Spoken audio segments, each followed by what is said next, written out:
À quelques heures du verdict, après les témoignages successifs, les explications du médecin expert qui a pratiqué l'autopsie de la victime, les jurés ont une idée plus précise du déroulement de la soirée du 19 mai 2011. Quant au mobile, ce qui a nourri l'envie d'en découdre, ils ont encore plusieurs pistes.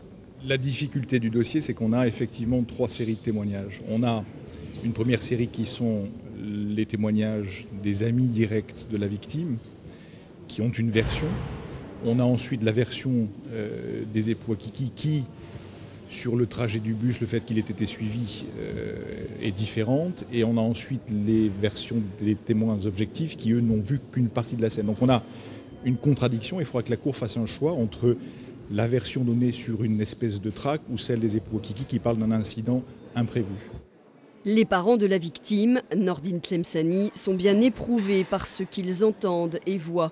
Le père a dû quitter la salle d'audience lorsque les photographies prises par la police à leur arrivée sur les lieux ont été projetées. Ils doivent aussi faire avec le reste. La barrière de la langue, pour la plupart d'entre eux, puisqu'ils parlent très peu le français. L'incompréhension du droit, même pour tout Français, le droit est compliqué. Et donc leur expliquer pourquoi, comment, pourquoi ça va se passer comme ça, comment c'est passé toute l'instruction, tout ça c'est difficile pour eux. C'est difficile pour le kidam moyen français, si je puis dire.